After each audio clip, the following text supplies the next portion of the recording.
So my name's Phil. I've been a project management professional since 2005. The PMP exam is one of the most renowned exams in the world. And if you want to get certified, it's just good that you know what PMI has out there. Introduction. So what exactly is this all about? We'll be talking about the introduction to the 7th edition, and then we'll go into a system for value delivery, which is a very important point because it is new. When you hear about a value delivery system, you typically would say, hey, I don't remember that being in the 6th edition. It's because the 7th edition is the first place you see that terminology. And the summary is projects, programs, and portfolios, along with operations, being coordinated to deliver value. That's what the value delivery system is. So we'll talk about that a little bit, and then we'll go into project management principles. Now let's go way back in the time machine to when the pyramids of Giza were built, 2560 BC. You see, project management has been around for a very long time. It's not just something that we discovered in 2000 or 1990s. It's been around for a very long time. So at the end of the day, the PMBOK Guide 7th edition that you see in 2021 has been through a lot of metamorphoses and journeys in the world of project management. And the big thing is in 1993, you can see the first Scrum project, you see the Agile Manifesto 2001, and that is what heralded the beginnings of this talk about hybrid life cycles. First of all, started off with the Agile Manifesto coming on the scene, and then people trying to combine methods. So over here, you can see hybridization PMBOK Guide 7th edition. This is heralded as being a hybrid flavor. Now, while people describe it as being hybrid, to be quite honest, it needs a lot more work before we can say it is truly hybrid. There's not enough Agile in it. So if I were you and you asked the question, I'm getting ready for the PMP exam, Phil, if I just read 7th edition, will that be sufficient? And the answer is no. 7th edition does not have what this has. This has got a whole lot more Agile than this. And those of you who've taken the exam in 2022, 2021, you know that it's pretty Agile heavy for some people, not everyone, but for some people, pretty Agile heavy. So don't throw your Agile practice guide away. You still need to read it to get good for your exam. Let's talk about the PMI. Who are they? They were founded in 1969, a nonprofit organization. They standardized project management practices and put the PMBOK Guide on the map, and PMP, PGMP, and CAPM are some of their certifications. If you go way back to 1984, there were just 40 PMPs.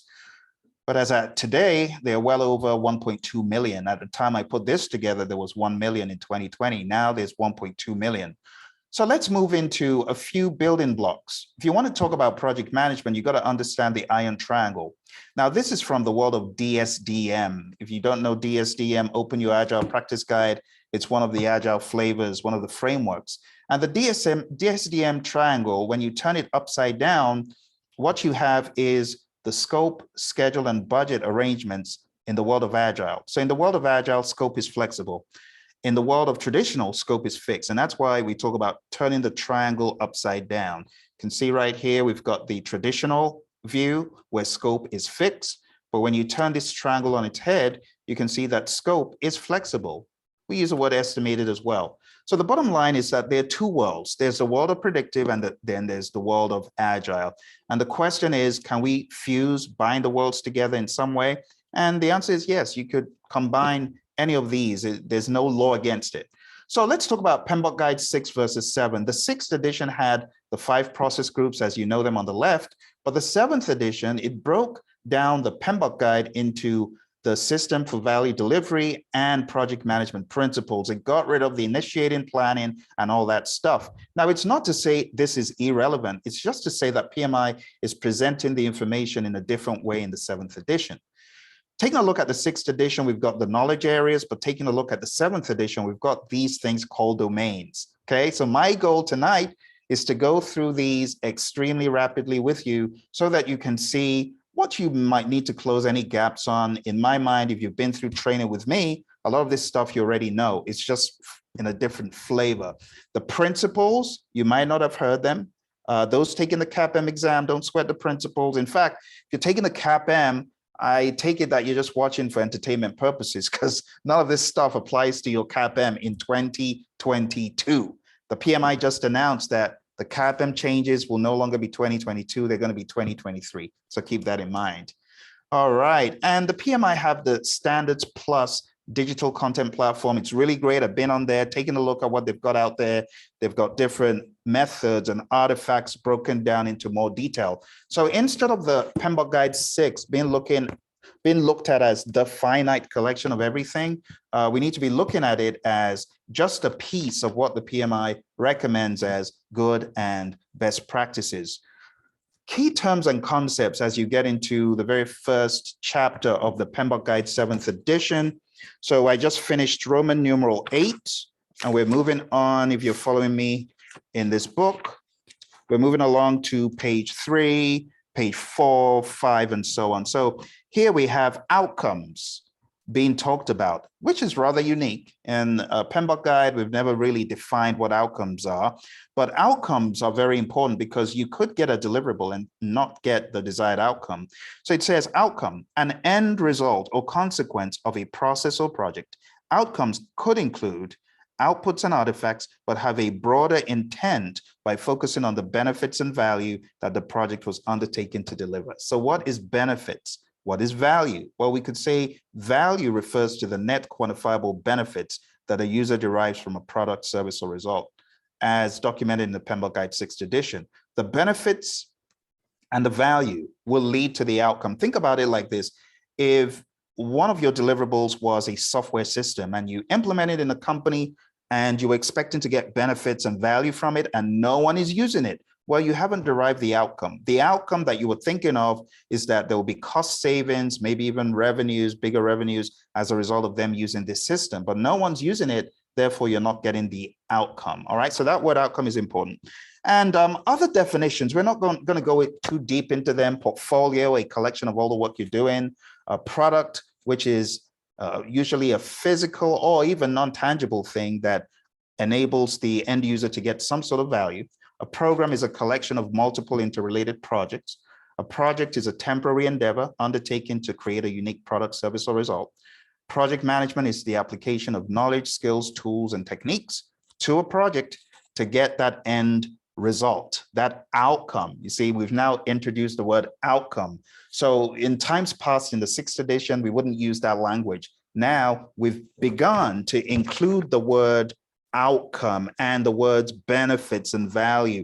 And these are really important for project management in the world of PMI go forward. Let me read it really quickly, page 4. Project management says the application of knowledge, skills, tools, and techniques to project activities to meet project requirements. Project management refers to guiding the project work to deliver the intended outcomes. You see that? That's an addition. That was not there before. It's a good addition. Project teams can achieve the outcomes using a broad range of approaches: predictive, hybrid, and adaptive. You don't find that word early up front in the 6th edition, but you're seeing the word hybrid now, all right? Project manager, the person assigned by the performing organization to lead the project. Project team, a set of individuals performing the work of the project to achieve its objectives. And then we have the system for value delivery, which I'm going to go through with you. And then we have value. Like I said, it's the net quantifiable benefits, but PMI also include in the 7th edition the worth, importance, or usefulness of something. Different stakeholders perceive value in different ways. And that pretty much concludes the key terms and concepts. Let me ask our friends on the call, you got any questions about what I've talked about so far? Does it all make sense? Is it business as usual, or is there anything causing you panic? Why don't you share with me? Easy peasy stuff, right? I'm going to take it is. Okay. AB Lobos, good to see you on YouTube. Hey, if you can come in, you know you've gotten the meeting invite. If you wanted to join us in here, go ahead and do that. Ebony, thank you very much for joining. Welcome to Praizion Honorary. Always a pleasure to have you. And Ebony says, I'm planning to take my exam in August, and I'm confused as to what edition I should study from. Ebony, don't be confused. Just focus for now on the content that has been around for a while. PMBOK Guide 6 is sufficient for your understanding of processes, for your understanding of the inputs and the techniques and the tools and the outputs.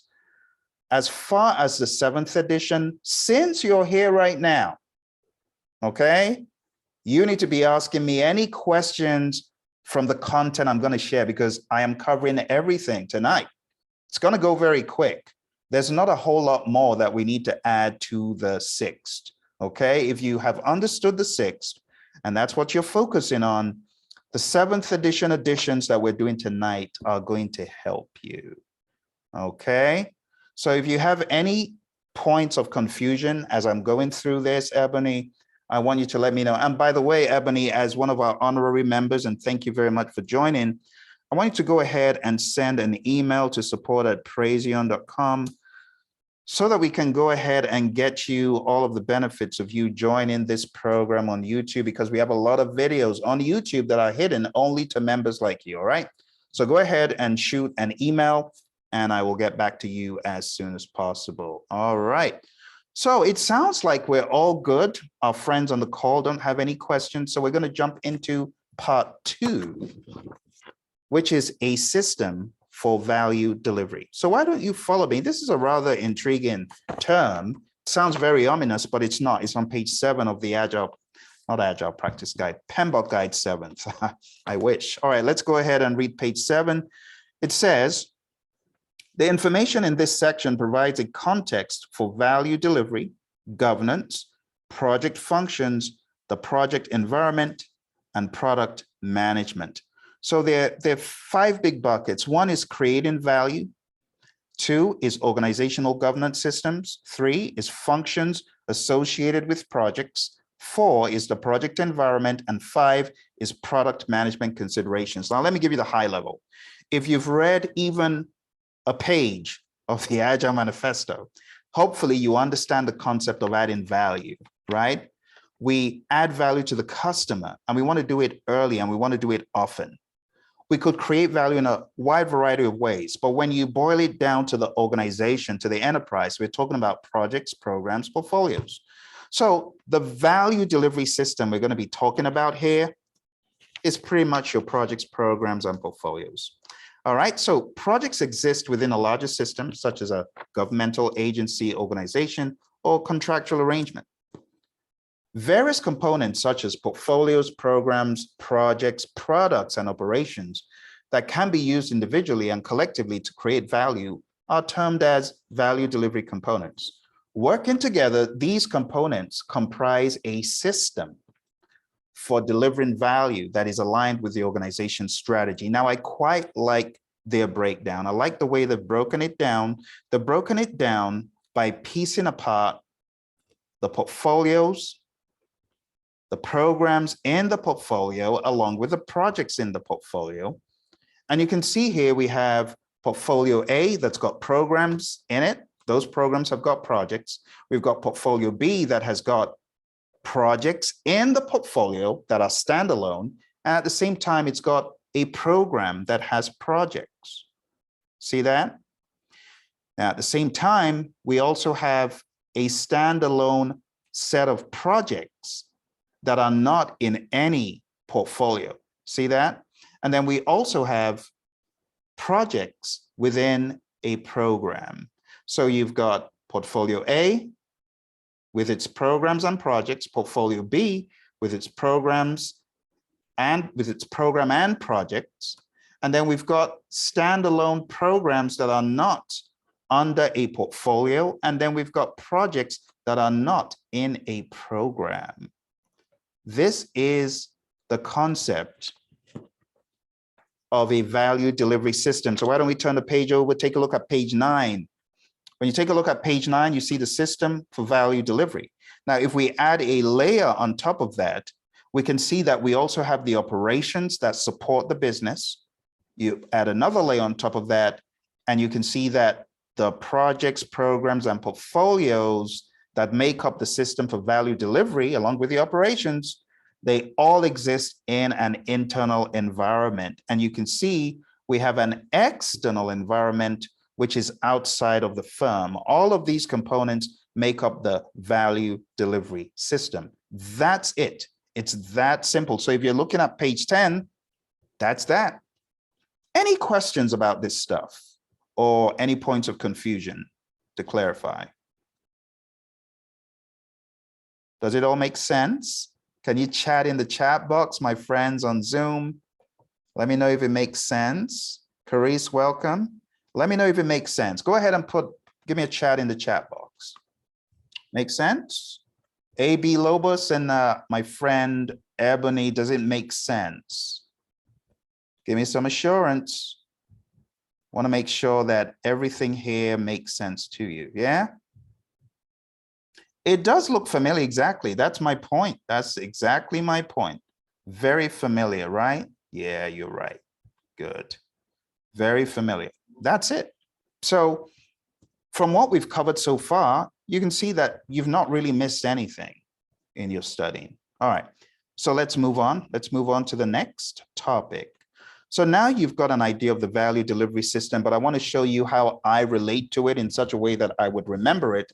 So I look at it as an aquarium. I look at it as an aquarium. I look at the portfolios as being these boulders over here. I look at projects as being the smaller pebbles, programs as the rocks, operations as being the water, the outcomes, benefits. I give them all names. So in my head, portfolios are the boulders, programs are the rocks, projects are the pebbles, the operations is the water, the outcomes is the satisfaction and the bliss. You just got to relate it to something so that you remember. And the benefits, clean water, CO2, and a nice view for the fish, and the value, a clean, pleasant abode. Whatever you want to do to remember the components that PMI have shown you here, go ahead and do it. But it's very basic, very basic. If you read the 6, this should be fine. Now let's talk about the way information flows, page 11. It says information flow. A value delivery system works most efficiently when information and feedback are shared consistently among all components, keeping the system aligned with strategy and attuned to the environment. So what you're seeing here is the way the strategy flows from senior leadership to the portfolio management, and how the desired outcomes, benefits, and value need to flow from the portfolios and be communicated to the programs and projects, and how the programs and projects need to provide deliverables with support and maintenance information to operations. The operations will flow back information for updates, fixes, and adjustments. The programs and projects will flow back performance information and progress because, of course, you know, they always want to know how's the project going. And the portfolios are going to report up to senior leadership about portfolio performance information. And that's how it flows. Overall, the outcomes, benefits, value, and performance analysis will also flow back into senior leadership, and everyone who is a stakeholder will be aware of the outcomes, the benefits, and the value performance. Now, moving on to organizational systems on the next page, page 12, it says, the governance system works alongside the value delivery system to enable smooth workflows, manage issues, and support decision-making. Governance systems provide a framework with functions and processes that guide activities. So all they're saying is governance, which is the framework within which authorities exercise, needs to be in these organizations and used to preside over this value delivery system so that there's order and structure. Now, as for those folks who say, oh, there's too much order and structure in all this PMBOK talk, don't forget that in the world of Scrum, there's a 3-5-3 configuration. So there is a measure of governance, even in the world of Scrum. And Scrum is used by a gazillion companies. 12 million thereabouts was the last time I checked out. And a lot of these companies, they are agile in their thinking, but they know that if there's no governance, things fall apart. So there's nothing wrong with governance. Now, talking about governance, there's certain functions associated with projects. So these are the kinds of ideas you need to be thinking about when we say governance. There's nothing wrong in providing oversight and coordination, presenting objectives and feedback. Someone's got to be accountable for that, responsible for that. In the world of Scrum, we talk about the product owner being accountable for the product value being captured, realized, understood, the prioritization of the backlog. So all of these functions that we associate with projects, they aren't bad. Now, in the world of Agile, you do know that a lot of these functions are not done by the project manager because there is technically none. Even though on your exam, you find project manager in almost every question, right? They don't really call the project manager. The other roles that are talked about on page 41 of the Agile Practice Guide, like facilitator, scrum master, and so on. They don't do that all the time. So it's important that when you're taking your exam, you realize that some of these functions in the world of Agile are actually distributed among team members. But in the world of predictive, we find the project manager doing these things, right? So provide oversight and coordination, present objectives and feedback, facilitate and support, perform work and contribute insights, apply expertise, provide business direction and insight, provide resources and direction, and maintain governance. But let's talk about 237. So follow me to page 15. I'll talk about resources and direction. It says, people in this function promote the project and communicate the organization's vision, goals, and expectations to the project team and broader stakeholder community. They advocate for the project and the project team by helping to secure the decisions, resources, and authority that allow project activities to progress. People in this function serve as liaisons between senior management and the project team. Does that sound familiar? So these functions are not always carried out by a PM. You could have a PM with a lot of clout doing some of this, but in a lot of these situations, you would find someone like a sponsor, for example. It says, people in this function serve as liaisons. They remove obstacles and address issues outside the bounds of the project team's decision authority. People in this function provide an escalation path for problems, issues, or risks that the project team cannot resolve or manage on their own, such as shortage of funding or other resources or deadlines that cannot be met. So you get the idea that not everything here is going to be PM. It also says governance. Let's take a look at 238 on page 16. People who fill a governance function approve and support recommendations made by the project team and monitor project progress in achieving the desired outcomes. They maintain linkages between project teams and strategic or business objectives that can change over the course of the project. All right, so these may be people outside of the project, people who are senior and so on. Let's take a look at a fun question as usual. I'm going to go ahead and launch the poll. You know the way it works, it's all anonymous, so no one can see what we are selecting. Go ahead and choose whatever you think is the best option. Our friends on YouTube, why don't you go ahead and just type in the letter of the alphabet. All right. AB Lobo says, working night, so I'm in and out. No problem. Absolutely no problem. We'll catch up again next week. All right. No problem. Good to see you, AB Lobos. Lovely. Our friends on YouTube, remember, you can always be part of this conversation. If you're not a subscriber, let's go ahead and subscribe. And within 5 minutes, you'll be able to throw in your question and get it answered. All right. So what do you think the answer to this is?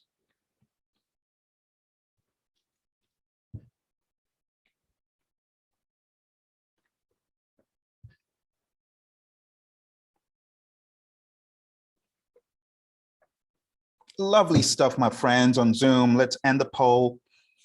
3, 2, and 1.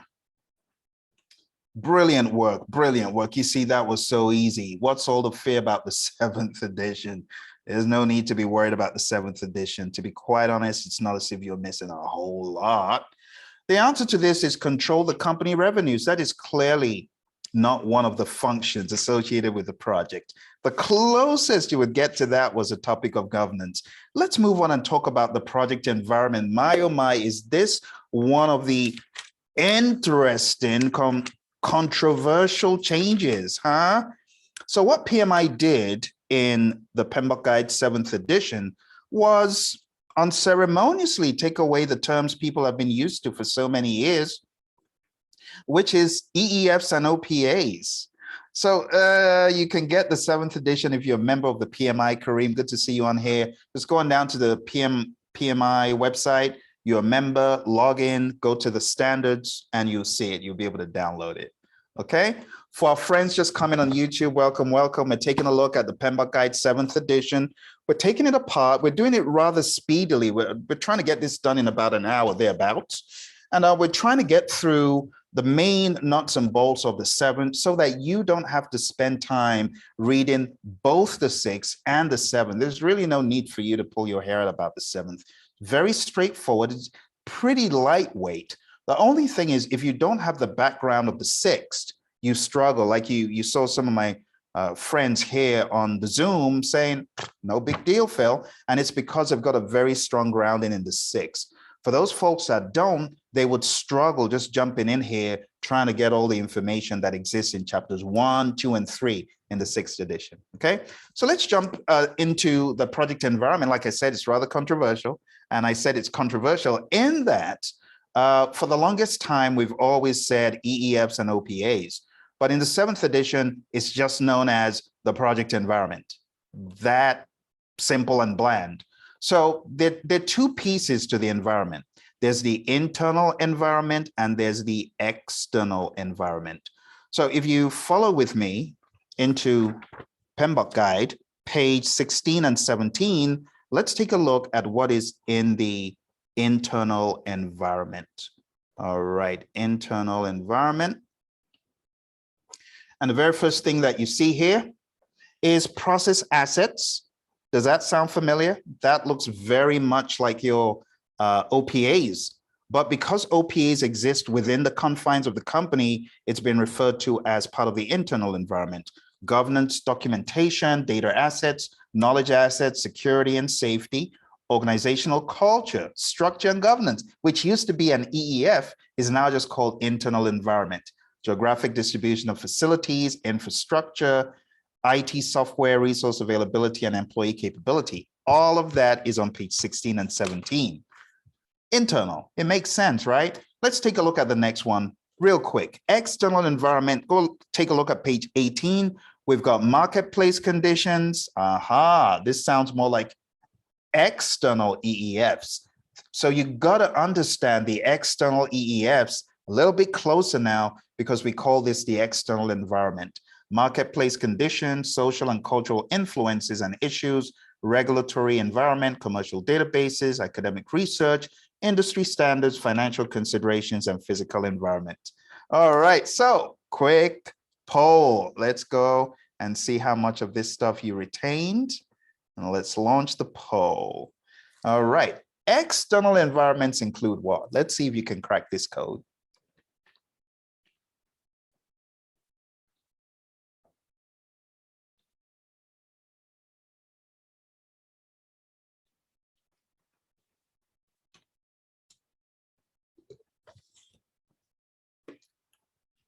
Our friends on YouTube, feel free to just go ahead and type in a letter of the alphabet if you can.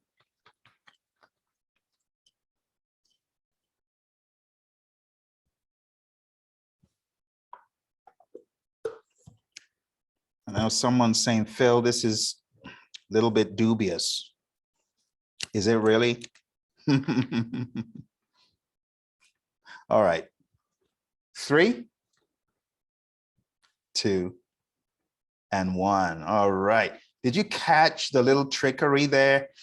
A little trickery is that option D looks quite plausible until you take a look at the first part. Has that ever happened to you when you're looking at an answer on the PMP or any exam and you just look at what comes last? Well, you didn't think about what comes first, the resource availability. Let's go back a few slides. And the resource availability, did you catch that that is internal environment? Yeah, it's internal. So the answer is not D, the answer is B. It's academic research.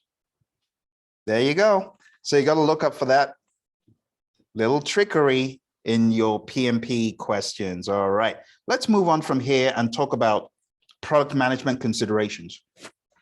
Page 18. Product management can exist in different forms, including but not limited to program management within a product lifecycle, project management within a product lifecycle, and product management within a program. It's quite straightforward. What are they saying? Program management can be done when you've got a significant product. So the product lifecycle can have program management in it.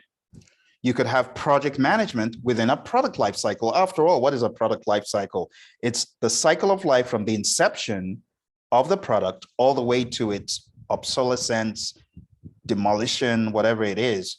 So you could have project management several times within a product lifecycle. And then you can have product management within a program. A large program can have product management in it. Now let's take a look at this brilliant illustration that the PMI have given us here on page 19. What you can see here is a sample product lifecycle. Now, what exactly is PMI trying to show you? They're trying to show you that in the cycle of a life of a product, you can have introduction, growth, maturity, and then the decline, the obsolescence I was talking about, or the ultimate demolition of a structure, whatever it is. And then you can have different projects along the way, like project 1 is the initial creation, project 2, you're adding more features, project 3, you're putting on some additions, some revisions in 4, 5, and 6, and the ultimate retirement, case in point, Adobe Flash. Well, I'm talking about like Flash that was used for animation, and then people deemed it not secure, and that was the end of Flash. So it lived a good life, but that's the end of Flash, right? Most products come to the point where they have to be retired, especially technology type stuff. Okay, good. Let's move on. So the Agile evolution.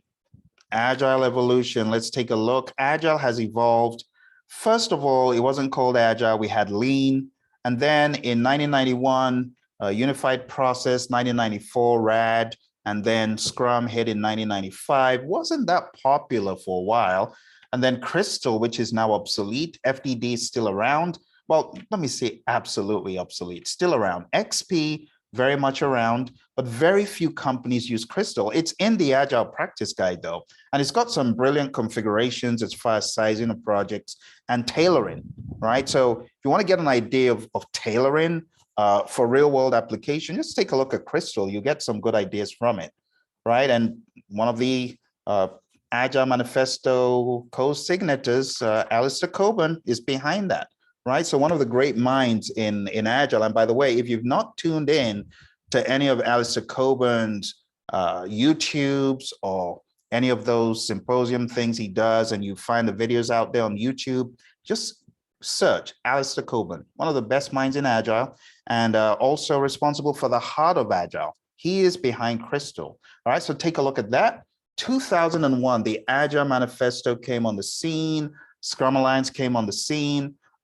2005, that should be Declaration of Interdependence.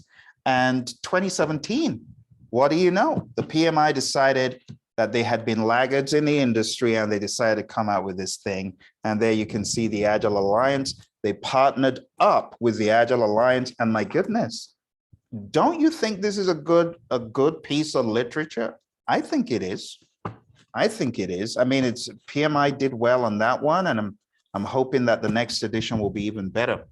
But that has been kind of the Agile evolution. So when you take a look at the 7th edition and the few minuscule mentions of Agile, you kind of get an understanding of where PMI is coming from. All right, so gently, we're getting there. All right, let's talk about the project management principles. Principles serve as a foundation. The PMI Code of Ethics and Professional Conduct is a base. You got responsibility, respect, fairness, and honesty. It's absolutely important that you read the Code of Ethics before your PMP exam, because when you're signing up to say, oh, I've read it, you're actually checking that checkbox on your application. So if you haven't read it, you really shouldn't be checking that checkbox. You get what I mean? All right, the PMI Code of Ethics includes, this is 101. Go ahead, choose an option. Let's see if you remember what I just showed you. All right. What is the answer? Okay, hold on a second. Let me be kind. Let me go ahead and let me say, why don't we reconfigure this poll? Give me a second, because I know what you're thinking. You're like, Phil, really? This is not fair. Why don't I add select all that apply? Let's see what you come up with. Select all that apply. And on the PMP, you got to be careful with select all that applies.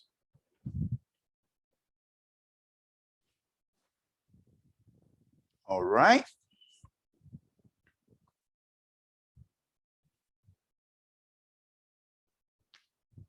Okay, 3, 2, and 1.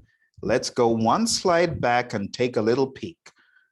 Responsibility, respect, fairness, and honesty. So it can't be B and it can't be C, right? Bureaucracy isn't good. We don't want that. Resiliency is not one in the code of ethics. So it's A and D. Okay, a little trick there. A and D. All right, moving along. We have these principles overlapping with general management principles. And that's why when you take a look at it, you're like, my goodness, I've seen this in another walk of life somewhere. I've seen this in my company. I've seen this as I serve the military. I've seen this in the operations facility that I worked in. Very similar. All right. So let's take a look at the principles, first of all, at a high level, and then we'll go into a lot of detail. All right. I'll just take them off one by one and you can follow along. The first one is stewardship. Be a diligent, respectful, caring steward. Second, collaboration. Create a collaborative project team environment. Number 3, stakeholders. Effectively engage with stakeholders. Number 4, value. Focus on value. Number 5, systems. Recognize, evaluate, and respond to systems interaction. Number 6, leadership. Demonstrate leadership behaviors. Number 7, tailor based on context. Number 8, quality. Build quality into processes and deliverables. Number 9, complexity. Navigate complexity. Number 10, optimize risk responses. That's risk. Number 11, adaptability. Embrace adaptability and resiliency. And number 12, change. Enable change to achieve the envisioned future state. Now let's go through these with a little bit more detail. Stewardship. We need to be thinking about being diligent, respectful, caring stewards by showing integrity, care. So here we are in team. The key things to think about are alignment, learning, and contributions. So if you open up the 7th edition with me, let's go to 3.2. And just so you know, if you're looking for 3.2, you got to be careful that you don't go to part 2 in the 7th edition, because the 7th edition is broken into 2 parts and they're numbered differently. So page 1 in part 2 will take you to the wrong place. So let's go to part 1 and 3.2 on page 28. So it says, create a collaborative project team environment. So we talk about alignment. What we're talking about alignment here means you are aligning with other organizational cultures and guidelines. Learning, individual and team learning and development is key for the team.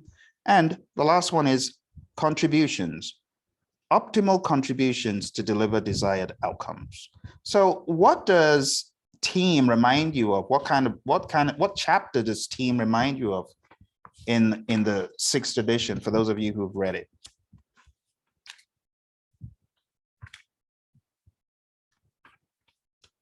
Anyone have any ideas? Concept of team? Team charter. Team charter. And which chapter is that? In the PMBOK? You remember which knowledge area that is? Give me 1 second. Who remembers the knowledge area? Any of our friends? Oh, the knowledge area. You mean like their resource management? Yeah, there you go. That's what I'm talking about. Resource management. You got it. You got it. Good, good, good. Okay. So that's team. You can see that these principles are pretty straightforward. There's nothing too difficult in understanding them. Let's look at stakeholders. Effectively engage with stakeholders. Remember, your stakeholders influence the projects. Remember, teams serve stakeholders, and engagement enhances value. These are things you already know. So stakeholder engagement is, what would you say, based on your understanding of what you have read in the 6th edition? What would you say? Stakeholder engagement is what?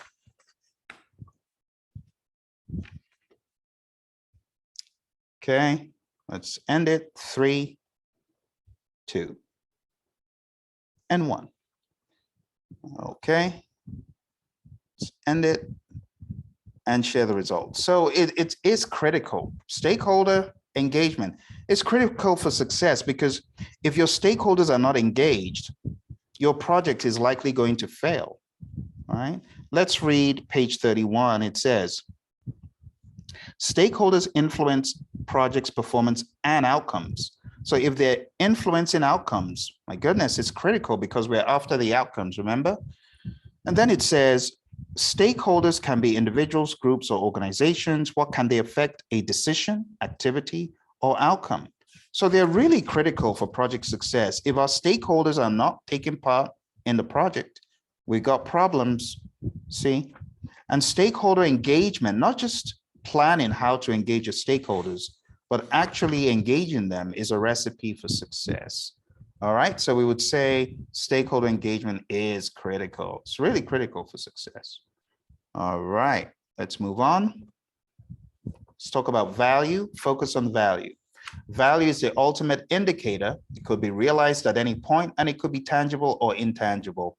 Now, the topic of value is talked about well in the 6th edition on page 7 and also page 33. Okay, so according to PMI, value is what? If you're following along and you're looking at page 34, it's the very first bullet on page 34 in the PMBOK Guide 7th edition. Let me go ahead and relaunch the poll. No trickery in this one, I promise. Go ahead.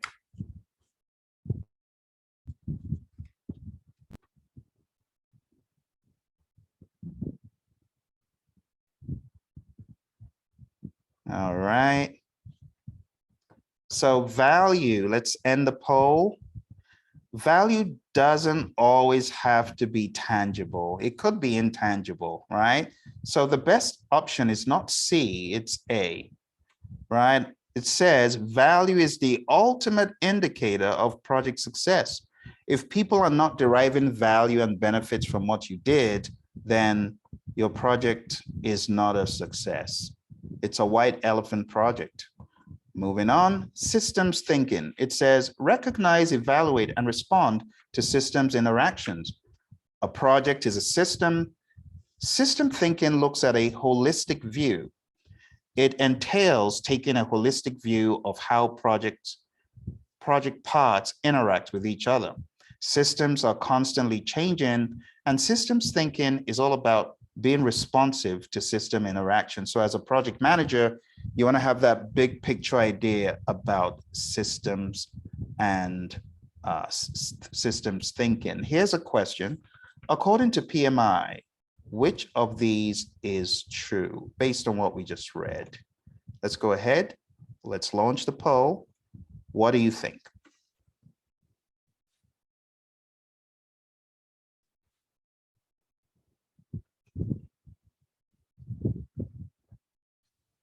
All right, so for those friends of mine in the future, my future friends who might be watching this in 2023, taking the CAPM exam, questions like this, pay close attention because on the CAPM, they're really after the lingo. So a question like this is fair game. Let's end it. 3, 2, and 1. All right, and let's share the results. And the right answer to this is a project is a system. But if you take a look at option B, that's not entirely right. It's not occasional. It says systems are constantly changing, bullet 3 on page 37, requiring consistent attention to internal and external conditions. See that? All right, let's move on here. Let's go to our next one. Leadership. Demonstrate leadership behaviors. Leadership is influence. Effective leadership promotes success, and anyone can lead. Leadership is not about authority. Effective leaders adapt, and there are motivational differences understood from the perspective of a leader. A leader understands that every person is different, and that's why we talk about situational leadership, which is also, by the way, talked about in the 7th edition, much later on under the methods, models, and artifacts. Honesty, integrity, ethical conduct are things that we should be thinking about. All right, so which of these terms best describes leadership? You probably noticed that all these questions I've been giving you do not necessarily have to have come from the 7th edition. So it just shows you how agnostic this whole thing could be.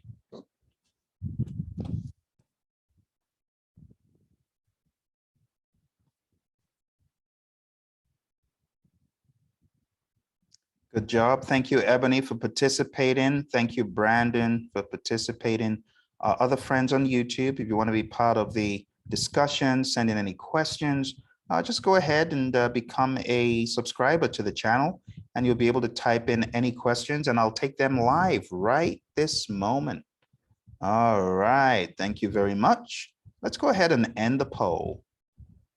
3, 2, and 1. I know our friends are thinking about the answer.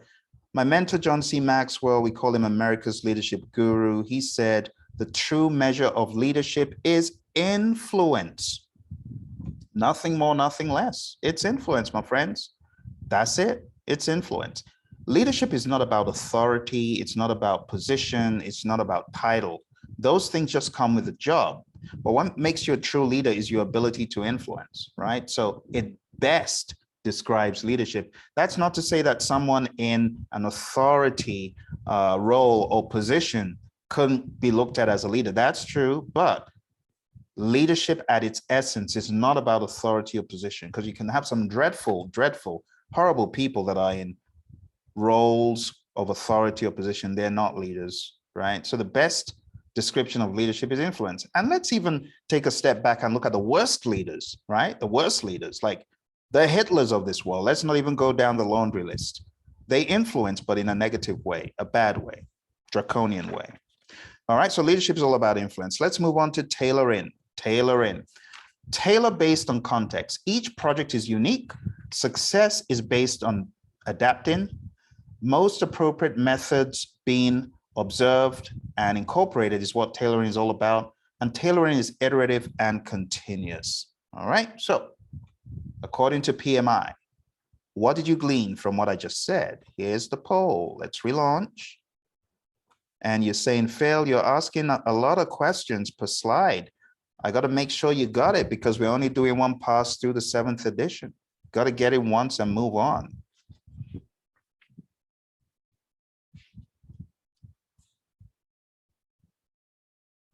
All right. If you're wondering where we are on page 44. All right, so let's take a step back. So tailoring is iterative and continuous. You catch that? Okay. It's a constant process. So all of the options were correct. Thank you very much, my friends. You're really paying attention. Awesome. Let's go on to page 47, quality. Build quality into processes and deliverables. So what is quality all about? Satisfying stakeholder expectations. I apologize for the goofy letters showing at the bottom. On the last computer I did this on while I was in the UK, everything looked good. Now that I'm here, it's looking a bit weird. But satisfying stakeholder expectations, fulfilling project and product requirements, meeting deliverable acceptance criteria, and project quality is effective, and making it as effective as possible is what that should say. So everything's kind of skewed, but you get the idea. So the bottom line is, we got to build quality into our processes and deliverables. We've got to be Kaizen in our thinking. It says here on page 47, project quality entails satisfying stakeholders' expectations and some more stuff. Fulfilling project and product requirements. Quality focuses on meeting acceptance criteria for deliverables. Project quality entails ensuring project processes are appropriate and as effective as possible is what it should have read. All right, let's go ahead and launch the poll for this one. Let's see if you can decipher.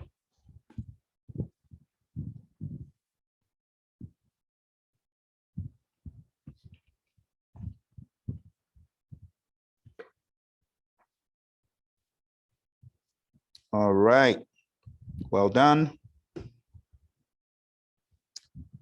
I can see we've got a polarized result. Let's end the poll and let's share the results. So did you catch the word inappropriate? So if you are on your PMP exam, what I expect you to be doing, CAPM exam alike, words that are out of whack, you're just going to cancel that whole thing. It says aggravating stakeholders. You don't want to do that. It can't be all of the options because you don't want to aggravate stakeholders and you don't want to ensure processes are inappropriate. So the best answer is a B. You see that? You got to keep your eye on the ball. On the ball. Okay. No problem. No problem. Okay. Thank you. Thank you. Living Nine Knowledge. Good to see you. Thank you for being one of our subscribers. Always a pleasure to see you on the channel. Thank you for your chats and so on. Good deal. For our friends who are just coming, just understand that we're going through the 7th edition rather speedily. I actually put this together, believe it or not, for you so that you can get through the 7th edition speedily. I hear a lot of people getting a little bit scared of the 7th edition, and with PMI's 2022 exam seeming a little bit all over the place and hybrid and stuff. So if you have got any questions about this, you need to put them in the chat for me. If you haven't subscribed, go ahead, be a subscriber, send in your questions so that I can answer it for you. This is your session, okay? I did this last year, and just like food, some certain videos, they kind of are a little bit outdated. They're not really relevant to the 2022. So even though I've trained this before, I want to address that whole topic of people asking, should I read the 7th? And honestly, if you are one of my students, you already know what I have to say about this. I simply tell you, stick with what we've got, right? I simply tell you, if you've got the immersion book, the PMP exam immersion, 600 pages of agile and predictive, there's absolutely no need for you to go pick that thing up. That's why I'm having this session tonight for you, okay? So you don't have to pick it up.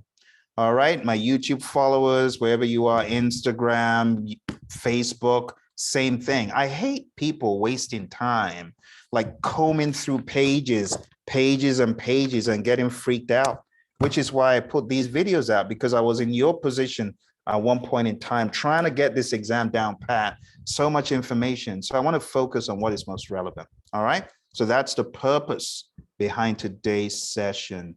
All right, you get the idea about this, so let's move on. Here we go. Brandon, you want to tell people it? No, don't tell people in chat what you did, Brandon. No, PMI might be listening to you, so don't do it. Don't do it. Brandon knows what he did. He knows what he did. All right, let's continue. Complexity. Navigate complexity. One of the best ways of navigating complexity is being iterative and incremental. In other words, being agile in your approach.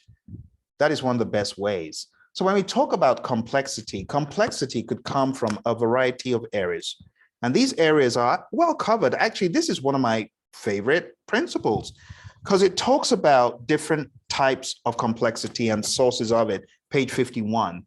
So it says, sources of complexity are human behavior, the interplay of conduct, demeanors, attitudes, and experience of people, systems interactions, the way systems behave, uncertainty and ambiguity. And you should realize that complexity could emerge at any point. In the beginning, all seems hunky-dory. It seems like, oh, we're off to a great finish, and all of a sudden, boom, you just get hit with a wave of complexity. And it brings the project to its knees and people can't figure out. And it takes some iterative approaches and incremental approaches, agile. All right. So if you haven't read the Agile Practice Guide, page 14, where we talk about the Stacy model, the Stacy complexity model. If you haven't read this page, right, you can barely see. No worries, never mind. Well, if you go to page 14, you'll come across the Stacy model and you'll be able to see that predictive is not dead, right? It has its place for simple zone type stuff. But the whole argument for Agile is evident when you take a look at those projects with a high level of uncertainty in the requirements and a high level of uncertainty in the technical perspective and approach. It makes sense that you need to be more agile. All right, so this principle is just sensitizing you to be able to navigate complexity, right? Uncertainty and ambiguity could generate some complexity. It could be triggered by events and conditions. So just stay vigilant. Use methods to reduce the amount and impact of complexity. Let's move on to the next one here. The next one here is about risk. It's one of my favorites. Uncertainty that matters is how my buddy, the risk doctor, defines risk. Risk is positive or negative uncertainty that matters. So you could have individual risks in tasks, you could have overall project risk, and you want to be addressing this continually. We talk about risk attitude, risk appetite, threshold, they all influence behavior. Risk appetite is really a measure of how much risk you're willing to take on to pursue an opportunity. With risk, you want to respond appropriately, effectively, and realistically. Your approach to responding to risk should be agreed upon, and you should also have risk owners. So all this great stuff is talked about, right? It says risk should be owned by a responsible person. All right, let's talk about risk in a quick poll. I am always sending you polls because for many of you, this is a little bit new. Project risk management should be what?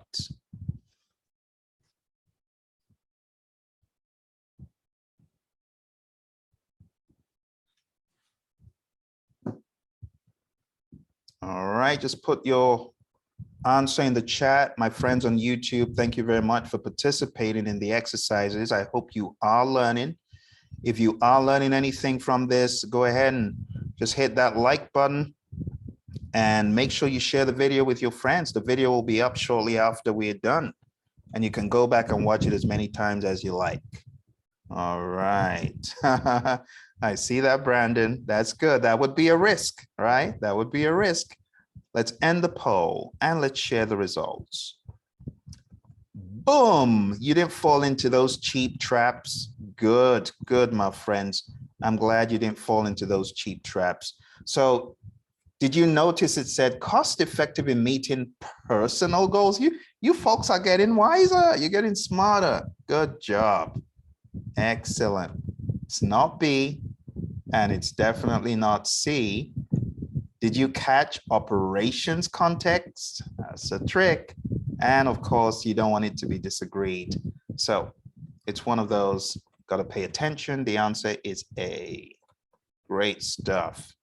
All right, we're almost done with the principles. You're really doing brilliantly. 11, adaptability and resiliency. Embrace adaptability and resiliency.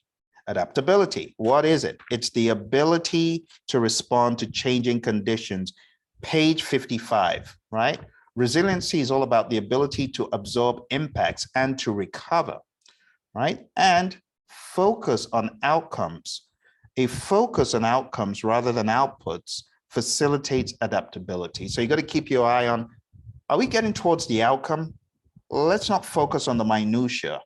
Let's look at the big picture, right? And that enables you to become more adaptable, to be flexible, to be agile. Agile is an adaptability approach. It's a way of thinking. So when we say adaptability, embrace adaptability, we're really saying be agile, right? It's not the strongest of the species that survives, is it? It's the ones that are most adaptable to change, right?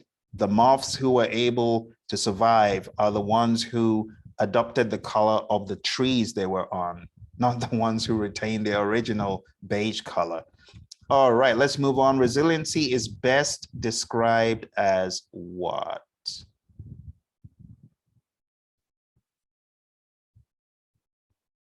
Let me go ahead and give you a couple of options to choose. Let's go ahead and relaunch. Okay. So based on what we've just said, what do you think?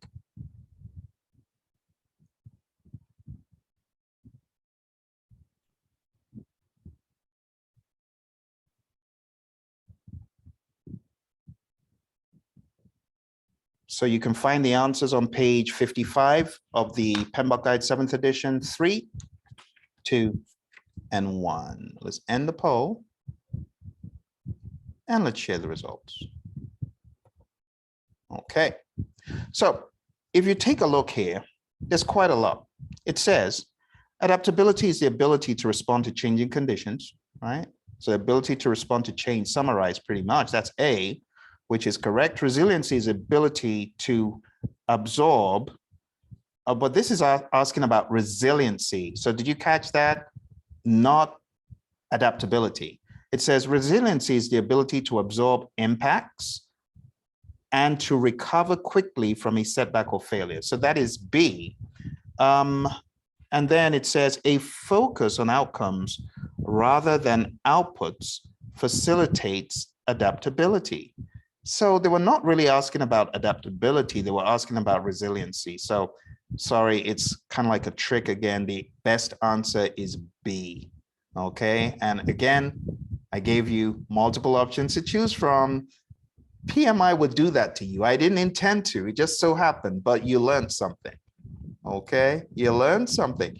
Possibly, maybe only choose one. If you truly only believe in one, I don't know. Anyway, I did not do that intentionally. I promise I did not. I know the PMI would though. They lay traps in wait. Thank you for that chat. Levine, Live 9 Knowledge, and one Trinidad Douglas, thank you very much. You were able to catch the trick. Yes, you went with B only. That's okay. We're learning from this stuff. All right, let's go to our final one. Final one here is change. So let's change over to page 58. And it says enable change to achieve the envisioned future state. It says here, a structured approach to change helps individuals, groups, and the organization transition from current to a future state. Change originates internally and from external. Changes can originate from internal influences or external sources. Enabling change can be challenging as not all stakeholders embrace change. Attempting too much change in a short time can lead to change fatigue and/or resistance, I beg your pardon. Stakeholder engagement and motivation approaches assist in change adoption. So the bottom line is, as a leader, we got to enable change. There's a lot of information about change in other chapters in the 7th edition, but we're not going to go into all of them. We're only going to take a look at one more question, trick question. All right, there's only one answer for this one, so I'm going to go ahead and be civil and give you a one option poll. There we go. So according to PMI, too much change could lead to what? Or could what?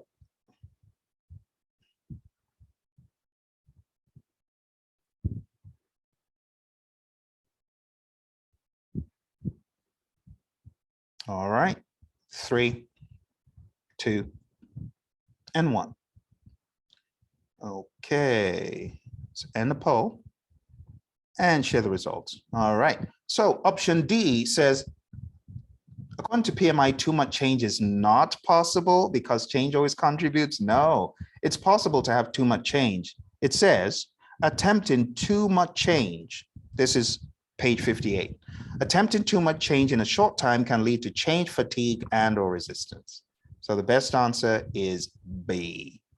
Okay, I know it's all new, but it should make sense that you could have too much change. You know, I've actually accused PMI of too much change. I said, you changed the website, you didn't give us any heads up, you changed the 7th edition, you barely gave us time to even think about what you were doing, and then you've done it.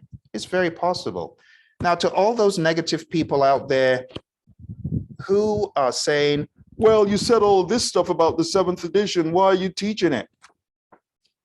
It's called change. It's called change and adaptability. So when the PMI were talking about this book, they really hadn't given us enough to go off on. But when they released the book and I was able to go through it, I realized that while it is handicapped, let's not beat about the bush. This book needs help. It does, okay? But while it needs help, wouldn't it be stupid for me to say, all right, students, I don't believe in the 7th edition, so I'm not going to say anything about it. That's dumb. So for those of you naysayers out there, those of you haters who are talking rubbish, you said the 7th edition was bad, so why are you talking about it? Go suck a lemon. Go suck a lip. That's all I can say. All right, just a bit of humor. All right, my friends, so we're done with the principles, okay? We're moving on to part 2. Now, part 2 is gonna go quick. For those of you who are keeping record, did you know that we have covered 60, almost 60, we're on slide 59. So you folks are troopers. You've gotten done with the entire 7th edition course almost. We've only got 10 more slides and we're done. And you don't even have to open the 7th ever again. Ever again, hopefully. Knock on wood. Who knows? Anyway, so I call this the process group Pentagon. This is a reminder that there are 5 process groups, okay? And how many knowledge areas? Come on now, my people on the call, you know how many knowledge areas there are. Come on now. Who's gonna tell me how many knowledge areas there are? My scholars. Thank you, Tanya and Carice, lovely. All right, let's go to the next step of being a scholar, huh? My academicians in the room, you're probably counting and trying to figure out, which of those is missing? Because you figured out there's one that's missing. Who's figured it out? Come on now. Who's figured out the missing one? I know, Esther, you normally search for the missing link. So Esther, have you figured it out? Esther hasn't figured it out on this occasion.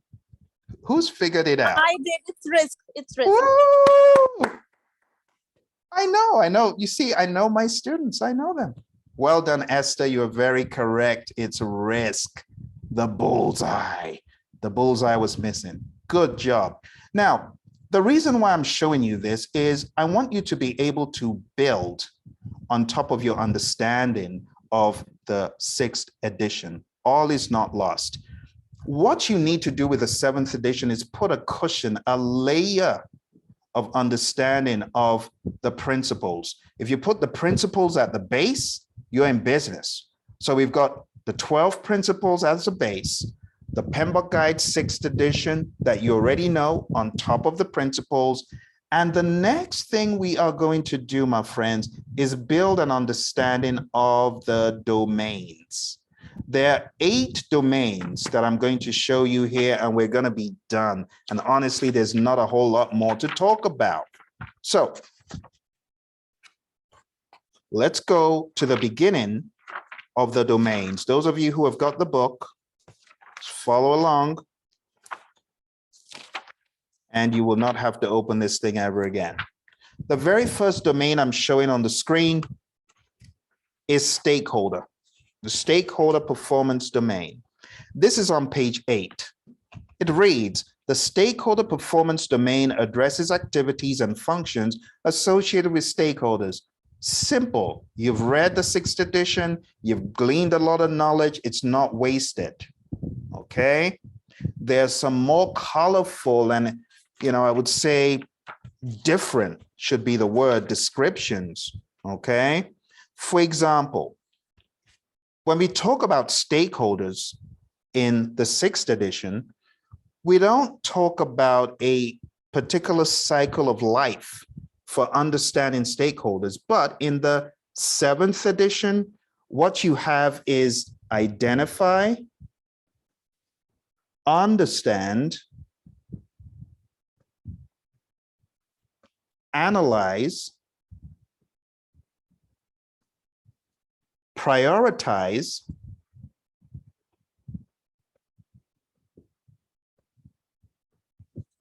engage, and monitor. Now, honestly, is that something you wouldn't be able to figure out in a lineup? Probably is. You could identify this in a lineup, but the PMI have put some more specificity around the things you do at a lower level. And that is what the entire domain focuses on identify, understand, and analyze, prioritize, engage, monitor, and then check results. Boom, that's it. It's really that simple, okay? Thank you, Kareem, no problem. So you kind of get the idea of what this is. You don't need to do a whole lot, okay? Let's take a look at some more stuff.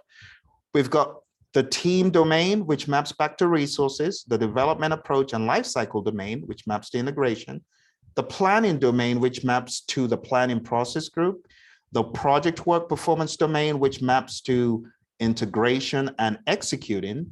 The project work performance domain could also be said to map in some way to communications. We have the delivery performance domain mapping to scope and quality. The uncertainty performance domain mapping to risk, obviously. The measurement performance domain mapping to cost and monitoring and controlling as a whole. And that's the end of the story. So if you take a look at this screen, what you have is a bunch of labels. The knowledge, the understanding, I want to say 99% of it is already inherent in you. Think about it. Think about it for a second. How more crazily dramatic could it get? For someone who got certified in the 1990s, I know someone who got certified in the 1990s. So we talk about stakeholder engagement. Are there some new things, some new bands PMI has put in the process name? Yes, but in the practicalities of it, there's not a whole lot that's new under the sun when it comes to these domains and these areas. So I don't want you running all over the place saying, I don't understand, I have to read the book again, I have to read 2 PMBOKs. Take it from me. You don't need to. Now, I listen to the chatter on social media, the LinkedIns of this world, the Facebooks of this world, and I can tell you, ain't nobody crying about the 7th edition saying, I wish I'd read it. Ain't nobody jubilating, whoa, I'm glad I read it because my exam had 7th edition stuff. No, you already know how the PMI roll. The way the PMI roll, they give you questions that are situational for the PMP. The CAPMs are probably gonna have to be a lot more in the weeds of this, but as far as PMP, take a look at the 6th edition. The 6th edition has a lot of process names and minutia, but people come out of the exam and they tell you, while there's a significant amount of process interaction, cramming the processes aren't going to do you any good. So I would say if you already know the flow of stuff, you're fine, okay? Don't obsess over it. Now we're very quickly going to round up here. Let's go into the very first domain, it's stakeholder. Like I said, identify, prioritize, monitor, understand them, engage them, and analyze them. It's that simple. All right, turn off this just so that you can see the screen properly. Team performance domain. Project team management and leadership is important. Project team culture is something you focus on. Of course, you need to create a high-performing team and have leadership skills. And then you got to tailor your leadership style. And this is where we talk about things like situational leadership and the Hersey-Blanchard model. Okay, moving on to the next domain. Next domain is the development approach and life cycle. All right, turn off the camera so you can see that. So it has relationships between the life cycle relationship, development cadence, delivery cadence, development approaches. So if you're already familiar with adaptive, predictive, all that stuff, hybrid, all they're saying here is you got to tailor what you're doing to your projects. You got to be aware of the delivery cadence, the development approach. You got to consider which life cycle to select, and you got to be aware of how to align the delivery cadence, the development approach, and the life cycle. Next one here is the planning domain. If you've read those 24 processes that are in planning, that's the summary. So here we have an overview of planning, variables of planning are talked about. And like I said, you've read that page 25 and you understand the 24 processes in planning. To be quite honest, you're golden. There's nothing to freak out about. Let's take a look at the variables that PMI talk about here. It's quite a large chapter for obvious reasons. So in 2.4.1 or 2.4.2 rather, we have planning variables. We have development approach, project deliverables, organizational requirements, a lot of stuff, but it's stuff you already know. You already know how to plan, schedule, cost, scope, risk, procurement, stakeholder. Done, okay? 2.4.3 says project team composition and structure. 2.44, communications, physical resources, procurement, changes, metrics, and alignment. Those are things to plan. We already know that. We already know that, right? Can you send me a chat so that I know these things make sense for you? Do they make sense? Send me a sign, my friends, in the chat. Oh, AB Lobos, you're funny. That was funny. Let's reveal that funny chat. Thank you very much. Awesome, awesome. I missed some of the chats there. All right, we're going to move on real speedily here. So thank you, Chandra. Thank you very much. All right, let's move on to the next one. Next one here is a project work performance domain.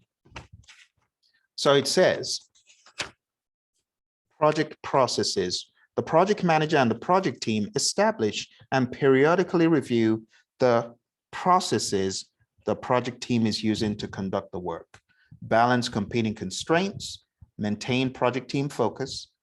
Project communications and engagement are important. Of course, this is project work. Remember, managing physical resources, working with procurement, monitoring new work and changes, and learning throughout the project. These are all things you probably are already aware of.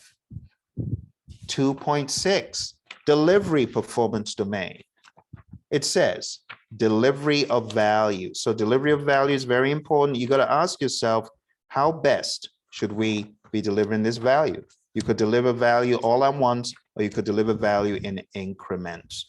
It says the delivery performance domain activities addresses activities and functions associated with delivering the scope and quality that the product was undertaken to achieve. So here we have a few high-level definitions: requirements, WBS, definition of done, quality, cost of quality, stuff that you've already heard of. So there's nothing new here. All right. One of the cool things I must say that I quite enjoyed in this edition was 2.6.4, suboptimal outcomes. It says, all projects attempt to deliver outcomes, though some may fail to do so, or may produce suboptimal outcomes. The potential for suboptimal outcomes exists in every project. In the case of a fully experimental project, the organization is attempting to achieve a breakthrough, such as creation of a completely new technology, for example. This requires deliberate investment in an uncertain outcome. So what they're saying is you are going to be faced with instances where you have suboptimal outcomes. So what should you do? It says some projects may fail to deliver outcomes because the market opportunity has passed. It's not your fault, crazy COVID, hey. Or competitors were first to market with their offering. Sorry, Samsung, you know who beat you to market. Or were you just, anyway, let's move on. Effective project management can minimize negative outcomes, but such possibilities are part of the uncertainty of attempting to produce a unique deliverable. So there's going to be uncertainty, like it or not, there are going to be suboptimal outcomes. Learn your lessons, move on. Number 7, this I must say is probably my most favorite of all of these domains because it adds something new. And it's the measurement performance domain. Now, what I really like about it, you can go read it yourself. I won't go into the details tonight, are the questions about what to measure.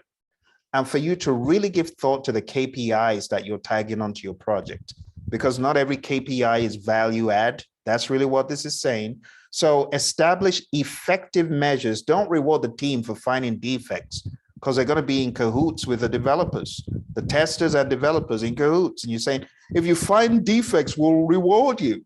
How many defects did you find? That's a very poor measurement. Don't do that.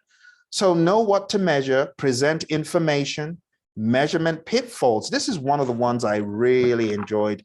274, those pitfalls when it comes to measuring, right? Very good paragraph for you to read. Let's take a quick look. Measurement pitfalls. Project measurements help the team meet the project objectives. However, there are some pitfalls associated with measurement. Awareness of these pitfalls can help minimize their negative effect.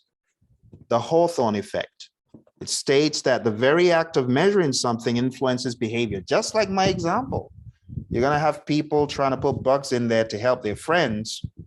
This is a real story from one of Roy's projects, by the way. Vanity metric.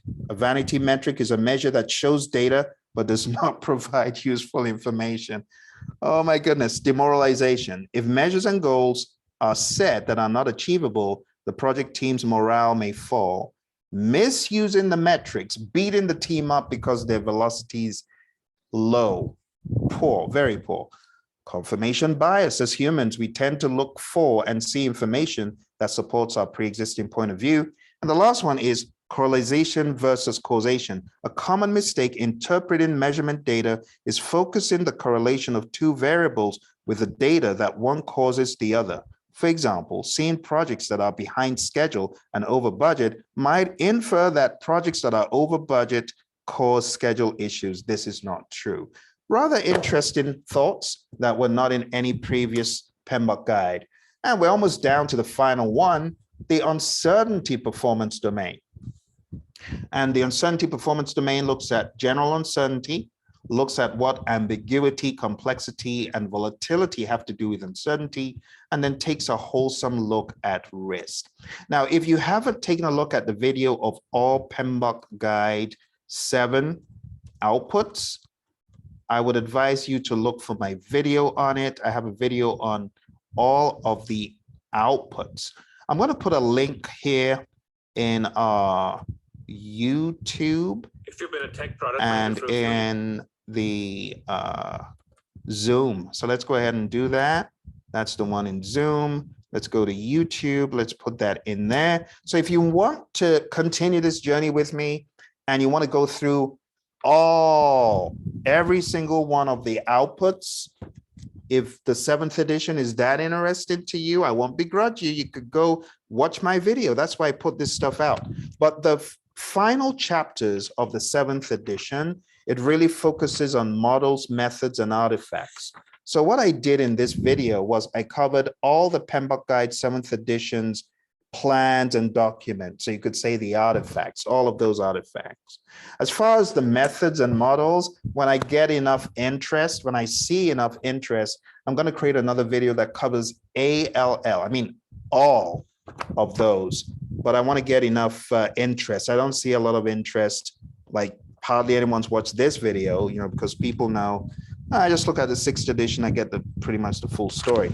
So there's one page that you can refer to look at the laundry list. And this is one of the good things about the 7th.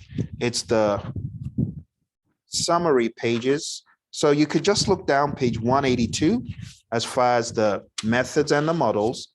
And as far as the artifacts, just look down, I'll give you the page in a second, page 193. 193, 194, 195. I covered all of those in that video. All right. And that concludes our review of the PMBOK Guide 7th edition 2022 version. All right. If you have any questions, please put them in the chat. I'll be very happy to answer them. Those of you on YouTube, you got any questions? Now's a good time.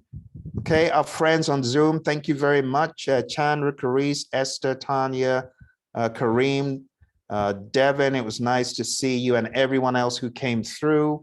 AB Lobus, Ebony, Brandon, and all our friends on YouTube who chatted in, Trini Dogla and Live9 Knowledge, thank you very much. If you have any questions in the future, just put a comment under the video. All right, thank you all very much. We on Zoom are going to sign out for now. And I just want to remind you of a few more things. So if you haven't got the PMP exam immersion book, you can just go on down to our website. It's praizion.com. That's PRAIZION.com, as spelled on the screen here. And if you haven't downloaded our app, we got some things in the app. You can just download it from the Android store, look for the PMP Exam Immersion app, and you can actually follow me right there on your phone for 10 hours, right? You got to subscribe though for the 10 hours, but you've got a bunch of other free videos and free content, all right? So if that's something that's of interest to you, go on down to the Google store and look for the PMP Exam Immersion app as well. All right. Thank you all very much.